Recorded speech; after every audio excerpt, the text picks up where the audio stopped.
Hey friends, thanks for joining us on the Changed Movement channel. Let's get started. Welcome, Changed family. It's good to be with you today. I hope you're able to tune in. We have our awesome friend Jonathan Hacker with us today.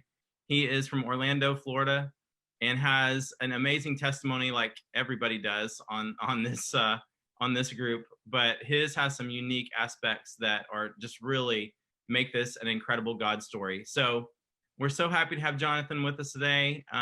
Jonathan, I just want you to just share your story and brag on what God's done for you, and that's going to leak out and minister to others who find themselves, in similar places that we've been. So it's so good to have you with us today, Jonathan.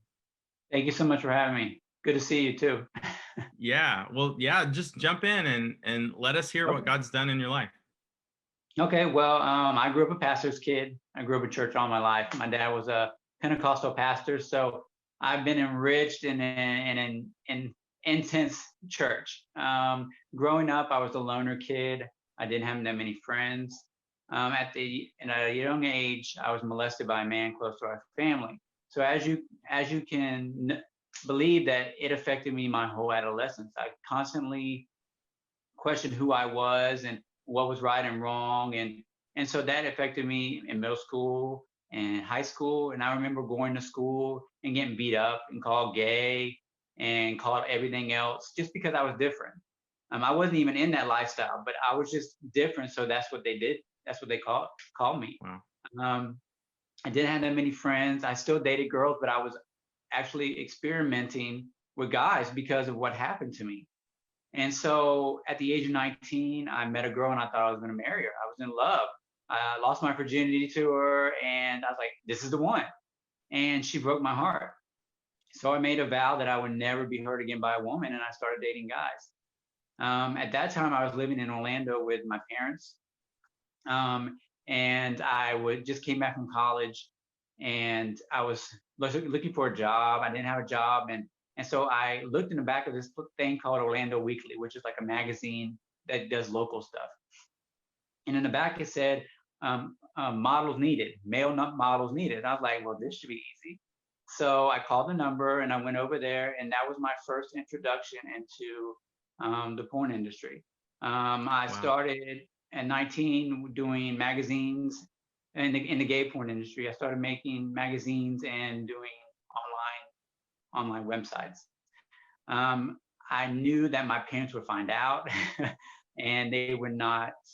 I felt like they wouldn't love me because of where I came from, because I knew the truth, I knew the Bible. And so I moved away to Atlanta, Georgia, and started my life there. I lived there for 13 years inside the gay lifestyle. When I got there, I didn't know anyone. And so I just moved on a whim because I met someone online and like, hey, you can come live with me. So I went and lived with them and I started out meeting people in the clubs, started meeting people that dealt drugs and became good friends with them and started selling their stuff. So I started dealing drugs. I got addicted to meth. I started selling meth. I was selling everything you can imagine. And in the scene, if you had drugs and you look cute or look good, you're popular.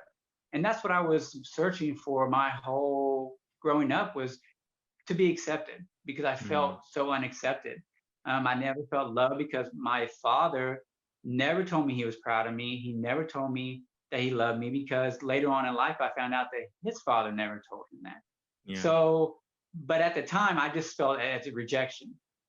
And so inside the gay community, we all came from the same thing. Our parents rejected us. So that's why I feel like the gay community is so knitted together, is because they all have that hurt. And so I started selling, I started making more friends. And then my friend introduced me to a company in Atlanta that did gay porn. And so I started in the videos. So previous to this, it had just been like photography magazines and websites, stuff like that. But when I went to Atlanta, I got involved into the porn industry, like the videos. Okay. And so my life was slowly deteriorating and getting out of control. And then I started getting arrested. And somebody would really be like, hey, this is God trying to tell me something. But that they would let me out, and I'd be like, oh, it's just a slap on the wrist. And what were you so, getting arrested for? Can I ask?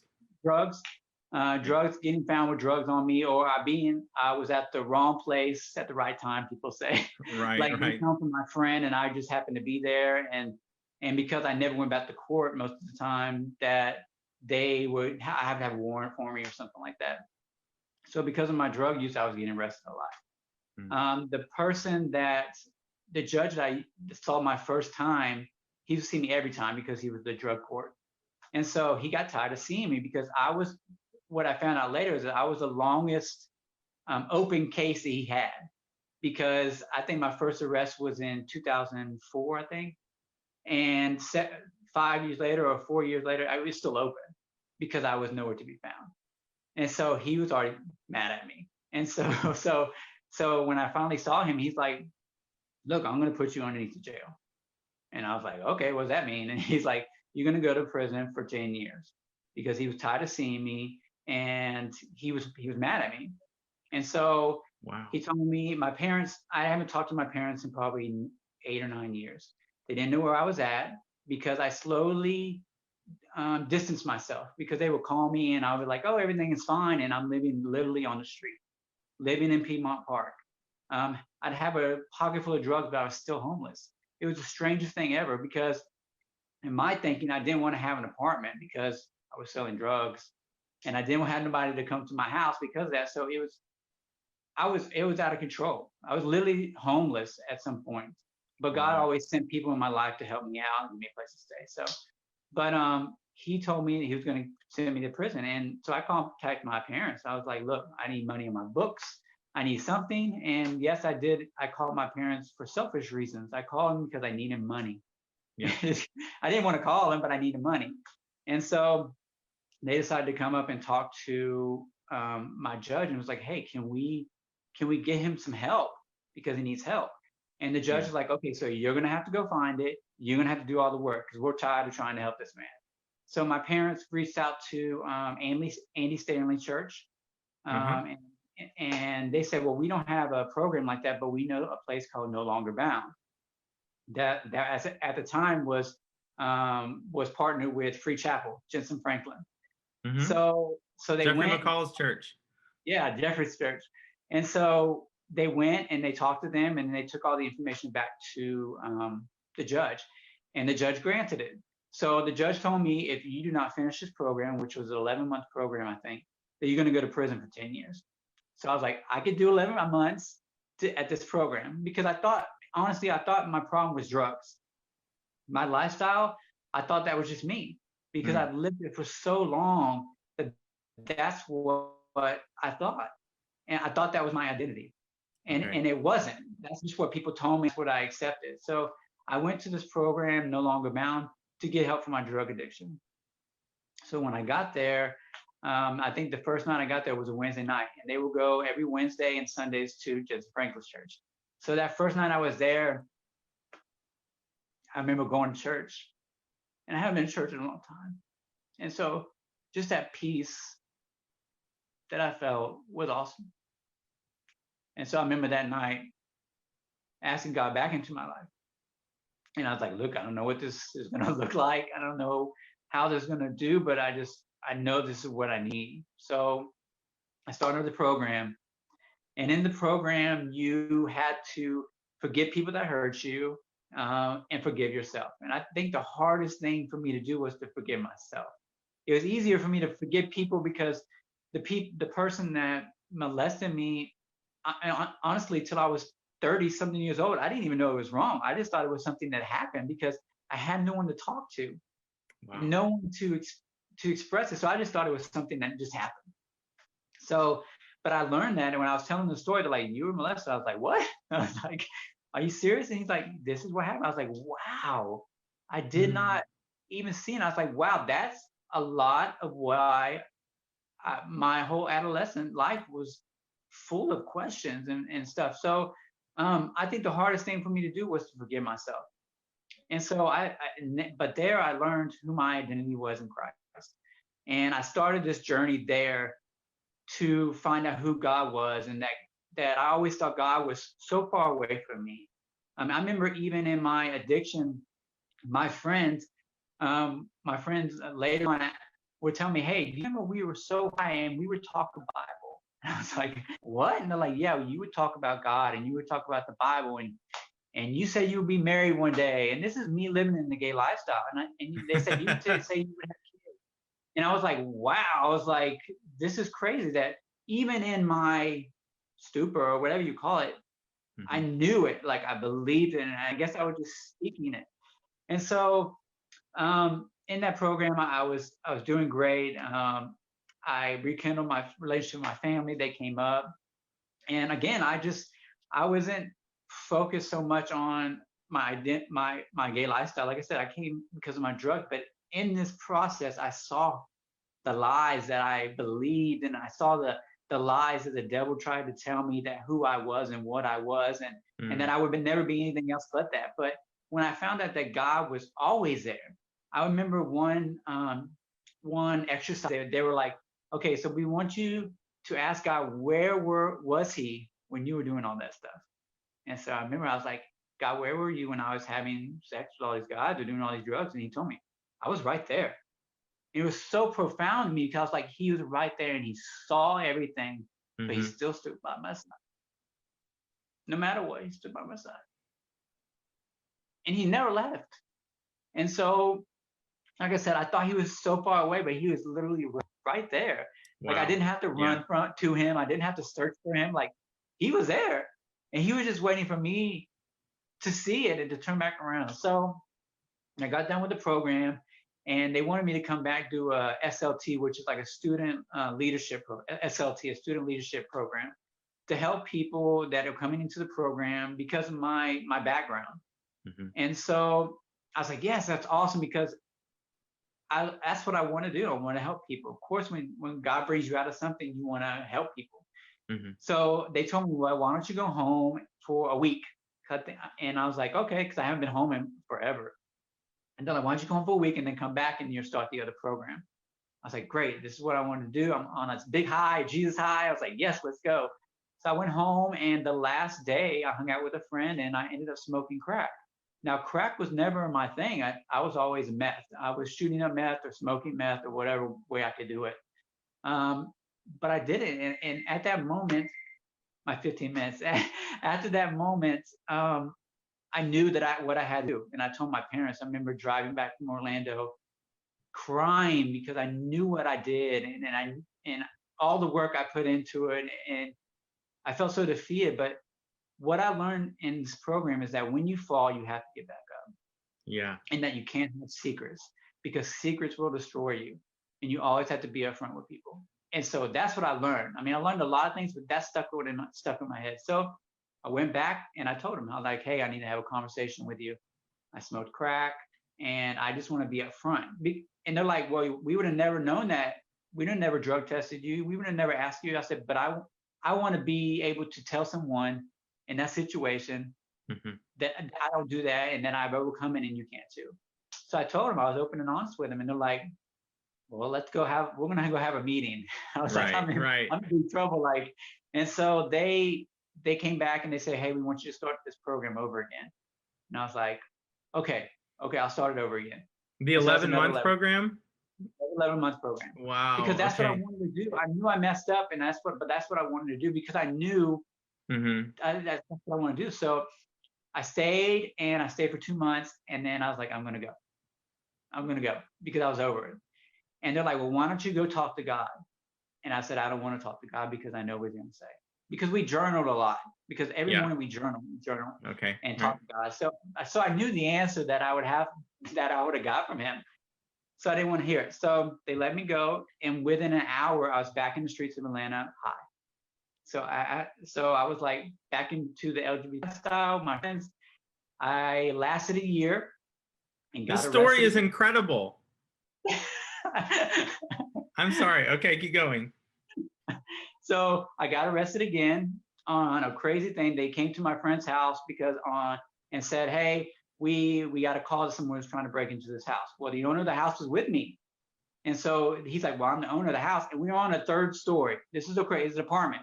on the third story, and they said they saw somebody climbing the window. Craziness, third story. So they said, okay, this is the owner. So they said, well, can we run your license? Well, I just completed my 11 months, so I knew I was good. I was like, yes, I whipped it out. I was like, yes, here you go. Proud, like, here you go. And they ran and they said, hey, you got a warrant. I was like, what? And they're like, it doesn't say what it's for, but you have a warrant. And I was like, so destroyed. I was like, I did what I was supposed to do.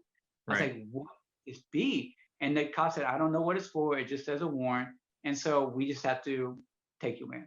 So I was like, okay. I was like, okay. So I went down into the police car, and that day it was so hot in Atlanta. And I remember them handcuffing me and put me in the back, and they opened up the middle of the window. And he said, hey, stick your face in here so you can get some air. So I was like, okay. So I put my face through the window trying to get some air. And over the loudspeaker, they said, hey, have y'all been to such and such an address? And the cop's like, no, I'm at this address. They said, you're at the wrong address. Literally, they came to the wrong address and got me. And I told the cop, I straight up told the cop, take me to jail. This is God, and this is supposed to happen. You're kidding. You told him to take you to jail. Take me to jail. This is God. Because wow, they went to the wrong address, Ken. Yeah, like, I know, but it's amazing though to me that in your struggle, like you just kind of acted out in some different ways, and even in that, you were aware enough of God's pursuit of you that you yielded to it, which is amazing. Yeah. I'm like, take me. So I went to jail, and I told the first time I saw the attorney, I was like, look, I cannot pull myself out. Like I wanted to quit because I was selling again, and I was like, I need help. Please help me because I can't pull myself out. And she said she went to the judge, and the judge ended up banishing me from the state of Georgia for 3 years. So what that means is if I went back into Georgia for 3 years, they would send me to prison. Wow. And so he's like, how long is it going to take for you to get out? And I was like, this weekend. He's like, let's be realistic. I'm going to give you 90 days to get out of Georgia, to get everything in order. So I said, okay. So what did I do? I went back to selling. I went back because I was like, I'm going to leave. I need to get some money together. I need to get stuff. Mm-hmm. So at day 95, 96, maybe, I was still there because I was like, they won't know. I mean, who's gonna know? And on Christmas Eve, two of my best friends took me down to the bus station, walked me to the bus, and waited for the door to close to make sure I was on the bus to leave. So I showed up here 2012. I weighed 118 pounds. And I arrived in a taxi on Christmas morning. My parents didn't know where I was coming because they thought that I would be there between 90 days, and I was way over 90 days. So that was Christmas 2012. Like January something, I was getting antsy because I'm a antsy kind of person, and I'm a flight person. Like if things not going my way, I just fly. Like I'll leave, and my parents know that. So I was like, God, I need something, and I was back in church because I know that's where I needed to be. But I was like, God, what do you want me to do? And I kept saying Le Cordon Bleu, the culinary school, over and over and over again. And I was like, I was getting emails, I was getting phone calls. I was like, God, what is going on? I was like, okay, I'm just going to take it and say, this is what you want me to do.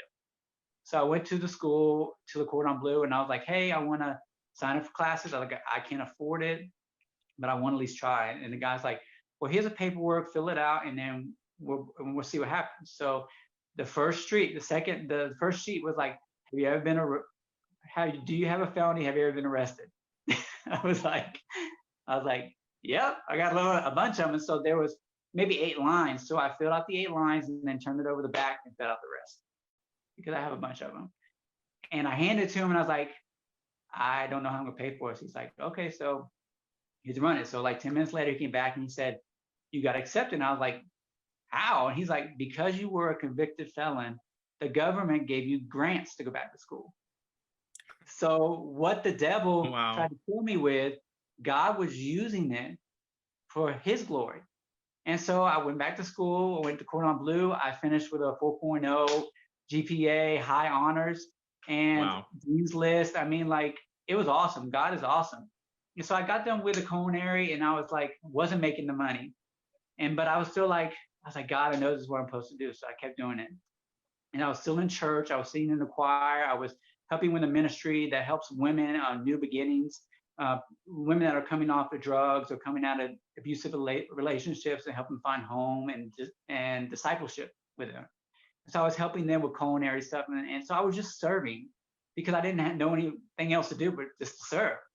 And so I remember telling God, God, I want a date. I mean, I've been out of the lifestyle for a year. I want a date. I've been nothing but me and God because I didn't know anyone. I didn't know y'all. I didn't know Lewis or Angel. I didn't know anybody. I didn't even know people can do this. Right. And so it was just a lot of me, faith in God, literally faith in God. And so I remember talking to my mom and my sister one time. I was like, but who would love me with my past? I remember crying and crying. I was like, but what woman? And my mom's like, you just have to have faith. And I trust God. I was like, but who? And she's like, just trust God. So that's what I did. I trusted God, and I dived into serving and making sure that my relationship with God was priority. And that's the relationship that I pursued with God. And so I remember going on to an outreach to a mobile home, and there was a girl and a guy in the front seat, and me and this other girl in the back seat. And we get there, and the girl in the front is like, hey, we're going to break up into groups to go to these doors and talk to them about God and invite them to church. And I was like, hey, I got you. I looked to the girl next to me. I was like, hey, I got you, because we just met, really. We sang in the choir together, but we were talking. And so I was like, I got you. So we started going around the mobile home area. And I remember getting to a mobile home and speaking to the lady, hey, Jesus loves you, come to church. And they're like, no habla inglés. And I was like, oh man, I just wasted like 10 minutes talking to this lady, and she knows no English. Right. So I reached back to this girl, and I was like, hey, I need your help, because I know she spoke 3 languages, because she's from Brazil and she knows Spanish and some Russian and stuff. So I was like, hey, I need you. So she walked up, and it's crazy and as cheesy as it sounds, the sun was behind her head, and she had this little like glow behind her, and her hair was matted to the side of her face because she was sweating, and we were both sweating. And I was like, I'm gonna marry this girl. It's like the first time we've even like talked and stuff. And I was like, do not tell this girl you're gonna marry her, because she's gonna think you're crazy. So the rest of the day, we just literally went around talking to each other about God and about what we love about God and our mission. Like, I love doing missionary work, and she does too. So we talked about God, and he was like my wingman, seriously, because I haven't talked to a girl like that or someone in 13, 14 years. So I didn't know how to do it. So I think maybe a week or 2 later, I asked her, hey, do you want to go get lunch after church? And if you talk to my wife, she'll say another story. So, maybe we want to talk to her one day. But well, we went to lunch, and I'm a listener, and we ran within the same groups. So I always listen to what she likes and what she dislikes. So I'd say, well, why don't you follow me to the restaurant? And so we follow the restaurant, and we get there. I pull up to Waffle House because I knew she loved the waffles, hash browns. So we get there, and I was like, God, please don't let her think I'm cheap. Please, Lord. And so we get out of the car, and she's like, I love this place. I'm like, wow, this is awesome. Like an expensive date. This is awesome. So we sat there, and we talked about ministry. We talked about, I talked about my drugs and me being in jail. I didn't tell her the whole story because I didn't want to push her away. It's a lot on basically the first date, I guess. Right. And so at the end, I was like, hey, I have a second part to my story, but you have to go with me on a second date. So I was trying to get a second date out of this or something. So she said yes. And I'm sure with hesitation, she said yes, because the drugs and the jail is a lot to take in. Sure. And so, especially from someone that has never been in that situation, never done drugs, she's never done smoked or drink. So she's a Christian, like a good Christian. And so that whole week, I was talking to my friends, like, they said, don't tell her. Don't tell her about the LGBT. Don't tell her about the gay stuff. Don't tell her about the porn. No. And I was like, God kept telling me, tell her everything. And I was like, God, why? He's like, she is special. She is a special gift from me, and you have to tell her everything. You have to give her the opportunity to walk away. And so, and like I said, what I learned in No Longer Bound was secrets will destroy, and So secrets good. will tear something apart. So I was like, okay. I was like, I'm gonna tell her. So we met on the second date, and I told her about me being in the porn, me being all this other stuff, and she said, God already told me that. I was like, what? And she's like, God already told me that. And she told me that she called her mom for confirmations because she's the type of person, she wants confirmation, multiple confirmations for stuff. So she said she called her mom, and before she could even tell her about me, her mom said, hey, listen to the story. This lady always came to my church dressed as a man for years. And then one day she came dressed as a woman, and they asked her what happened. And she said, God changed her. So before she could even tell her about me, she had that confirmation.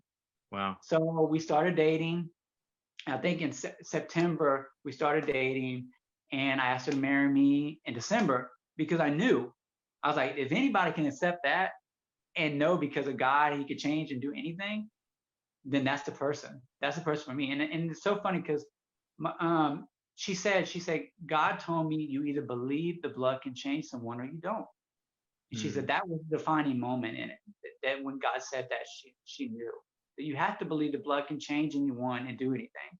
So we got married a year later from the first date we had, was September. And now we've been married for 5 years. I have 2 kids. And it's the best thing ever. I mean, I have 2 boys, a 3-year-old and a 1-year-old. And it's so awesome because even though I talked about it when I was in drugs and high and stuff, like I never imagined it. And so I feel like God has given me an opportunity because my father he was there physically, but he wasn't there emotionally for me. And like I said, I never knew that my grandfather never told him that he was proud of him and never told him he loved him because that made sense.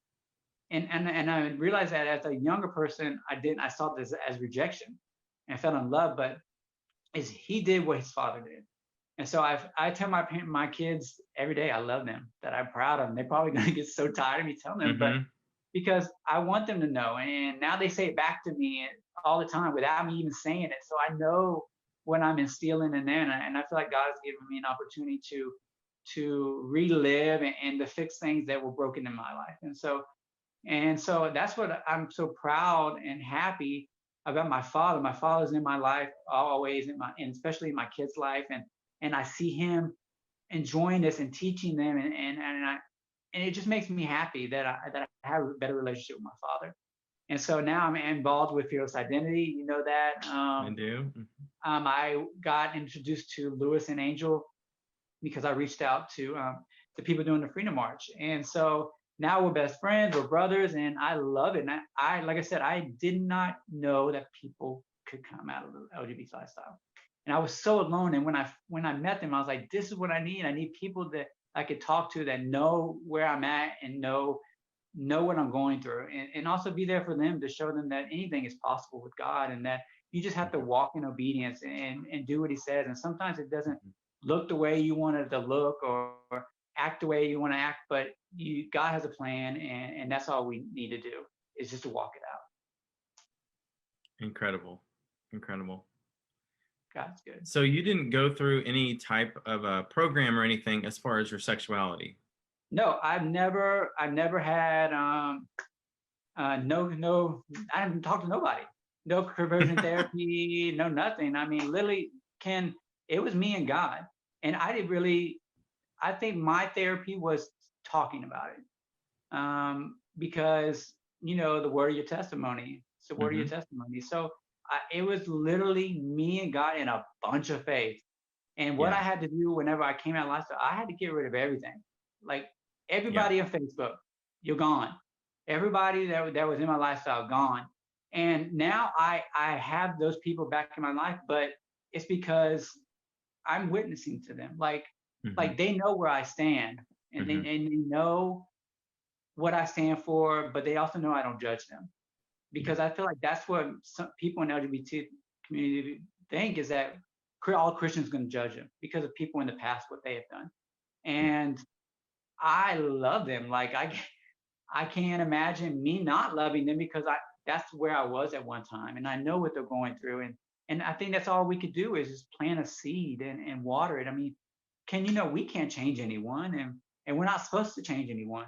It's Mm-hmm. God, and we just have to be that light and to share God's love and tell them, hey, I respect you. I just don't agree with you. And that, just because I don't agree with you does not mean I hate you. I just don't agree with you.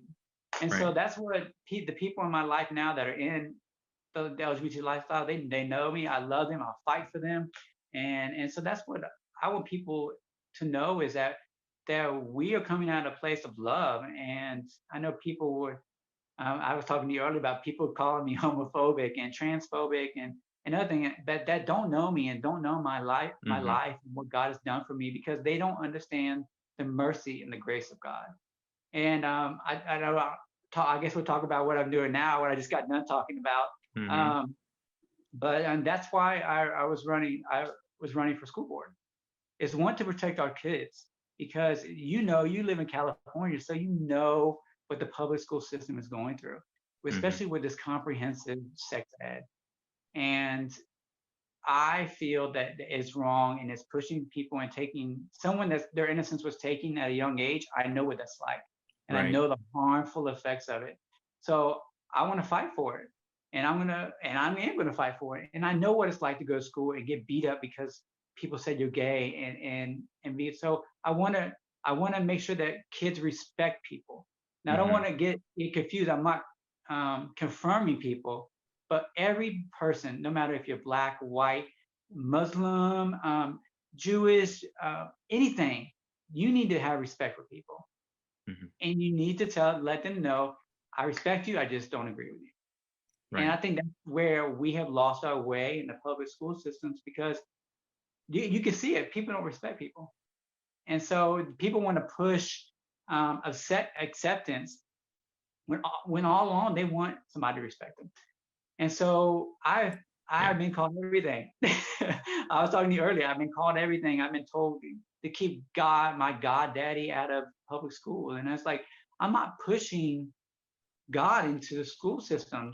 Would I like it there? Yes, of course. I would love people to be able to read the Bible and to pray. But I mean, I'm not pushing that on people. And so I've had a hard time, especially with newspapers that would love to throw my past, call me a meth addict, a porn star. I was never a porn star. I was just in the industry. But they would love to bring my past to disqualify me and to define who I am. But I know who I am in Christ. And so the attack ads that were done by the newspapers, all of them, the four of them that were there, at the end, where they tried to literally put the nail on the coffin, if you want to say, they would say, he left the LGBT lifestyle for Jesus. I was like, yes.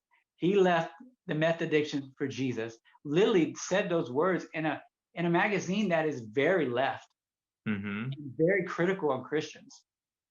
They gave honor to God every time. So as an attack of you, huh? An attack. So every attack was worth it. Yeah. And my wife's like, you were never mad. I was like, when I was reading the article, I was like, I want to respond. But that's the old me. Like, I want to respond. I don't need to respond to those things. God fights my battle, because at the end, and I keep saying it, they gave honor to God in a left magazine that hates Christians, and especially people that's come out of the LGBT lifestyle. So I was like, it was all worth it. You can email me because I got the emails. You can call me because I got the calls. And you can say whatever you want, because you can never take those words out of that magazine, and you can never take back what those people saw, that God can do anything and God can use anyone. And that's what I wanted to do. It didn't matter if I won or lost. I wanted to tell people that God can use you and that God can do anything. And that's my message. Like, I hope I inspired someone. I don't care if it's one person or two people. I hope I inspired someone, maybe someone that had drug addiction that's came out of it, or out of the LGBT lifestyle, or anything that's anybody struggled with, that your past does not define you. God says who you are. And if you always remember who God says you are, they can talk all the trash you want. At the end of the day, you know who you are. Let it slide off you, and God will always get the honor. I love it, Jonathan. I love your humility and just your passion to follow God no matter what. And I tell you what, your story just because I know this is, for people that find themselves either drug addicted or just confused about their sexuality, it can be really challenging, right? To come Yeah. out of that. And so I love that your story, um, I love that you tell the part of your story where you fell multiple times on your journey, but that eventually really it clicked and you were able to climb out and stay out, and how clinging to God really was the thing. Like it wasn't a certain procedure you went through or steps, or in your case it wasn't even really counseling or anything like that. It was Yeah. God really rescued you, and you kept leaning on him even when you felt very broken. And that's such a beautiful story that God, because God, I think the enemy works real hard to shame us and to make us think, oh, if we knew better and we sinned, well then God won't be there for us. But in reality, we all know better, but we find ourselves sometimes doing things that we don't need to be doing. And so, um, yeah, just now, are you? I know I can tell from hearing you talk that you're just ministering all the time, no matter whether you're being intentional about it or not. But are you? What does ministry look like today? Are you just part of Fearless Identity, or what types of ministry are you involved in? Well, I'm outreach coordinator for Fearless Identity, which Okay. is a lot of things. But I tell my story wherever. I remember going to the Orange County Republican meeting, telling my story, testimony. These people didn't know what to do because I was during my school board meeting. I tell it like, this is where God brought me from. This is why I'm fighting. And people were like, yeah, yeah. I was like, see, I was like, people don't know that it's possible. Right. And so when they hear it, I've gotten people come up to me, my son's going through the same thing. And what was so awesome about this whole thing is that the second day that I put my telephone number on the website, because you had to put your telephone number and all your information on on the public. So I got a phone call from this lady, and second question, LGBT question. And so I was like, oh my goodness. So I just shared my story with her and everything. And she was like, hey, well, I already knew that. And I was like, how did you know that? She's like, well, someone has already shared your testimony with a group of 400 women on Facebook. This is before I even said I was running. So Wow. it was already out. My testimony was out. So at that point, I knew what time it was. It was time not to hold back. It was time to be honest. It was time, because I wasn't trying to bring it up unless it was brought up. And so I knew what time it was. So I shared it wherever I went, Republican, and I went to anything, I would share it. So I don't have a ministry, but my ministry is to wherever God sends me. I always told God, I won't look for it. If you want me to do it, bring it to me. And he's always brought it to me. And he's never pushed me in directions he didn't want me to go. And that's what that I want to do, is I just want to walk, and I want to be obedient. Like this school board run, like I knew what they were going to do to me, but I didn't care. Like, you know what I'm saying? Like, I knew I was walking in obedience. Yeah. And I didn't know what it looked like on the other end or this end. I didn't know it would win, but I knew that God wanted me to do this. And that's what anybody in ministry wants to do. We don't know what the outcome is going to be. We just have to walk in obedience.